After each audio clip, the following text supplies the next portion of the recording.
My dad's a big Browns fan, and yeah, just runs through the family. Gotcha. Let's talk about how the Browns season went this past year. And I actually picked the Browns to go to the playoffs. You watched the video, you saw it. I said 10-6, and that didn't happen. Now, what I saw this past year was a team that did not have great offensive line play. Freddie Kitchens was a mess. He never should have been a head coach. I whiffed on that. I said that Freddie Kitchens was actually going to work. I was totally wrong about that. That's a learning experience. I thought that Olivier Vernon was going to play well. He didn't play particularly well. And just overall, I felt that the roster kind of underperformed, and I was a huge Baker Mayfield fan when he was coming out of Oklahoma. And he was great his rookie season, broke Peyton Manning and Russell Wilson's touchdown pass record. And he just kind of regressed a little bit this year. Now, part of it was the play calling. Part of it was the fact that Freddie Kitchens just doesn't know what he's doing. And when you're a young quarterback, because let's be real, Baker Mayfield, he was in his second season. He's still learning the position. He's still young, has yet to play a full season. He played pretty well his rookie year, but just didn't take the step that we would have liked to have seen. He threw 21 interceptions this past year. And like I said, I felt Baker was the best quarterback in that draft. Wasn't sold on Rosen. I thought Darnold was solid, but I didn't believe the hype. Josh Allen, I felt, needed to go to the right team. Same with Lamar Jackson, and that actually happened. They went to very good teams. And, Baker's the number one overall pick. So kind of talk about what you saw from Baker this past year, kind of the team in general, and why they struggled and why they didn't meet the expectations that you had for them. You had them in the playoffs, right? Yeah, I had them actually going 10-6 also. Okay, so explain why you think the Browns underperformed. All right, well, you see, I've always had this allergy since the season was over. I compared the Browns' 2019-2020 season as a Lamborghini with a Nissan Altima motor and trash interior. They had all the talent, all the hype, but in the inside they had no leadership, drama in the locker room, and big egos. That's what killed the football team.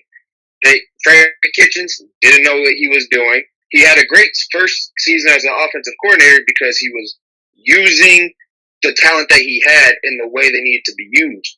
Baker Mayfield can get those quick plays off, those 3-yard plays to a Jarvis Landry who can turn a 3-yard pass to a 70-yard gain if needed. But then his second year as head coach, he wanted to do those long developing plays with the offensive line that we had could not do.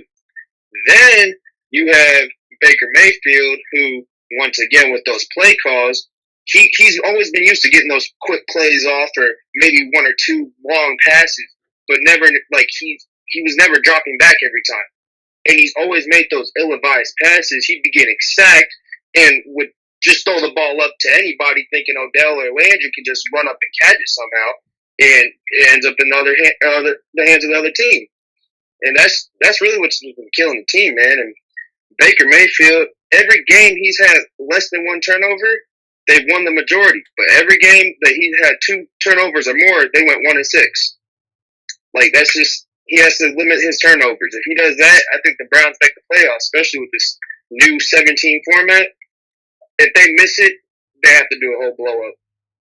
Thank you so much for watching this video today. Please also note that the Juiciest Sports Podcast is not just a YouTube channel. It is available on all podcasting platforms, including Spotify, Google Podcasts, iTunes, and Apple Podcasts. Also, if you enjoyed this video, be sure to like, comment, subscribe, and share this content with all your friends. This podcast is my favorite thing in the entire world right now. It is my passion. And I want more people to listen to this podcast. I really want this podcast to grow. Also, a fun fact about me is that I want to go into the sports broadcasting and media world once I graduate from the University of Toledo, a college in Northern Ohio. I currently am a freshman there right now. I am looking to become one of the next great sports broadcasters and analysts out in the world.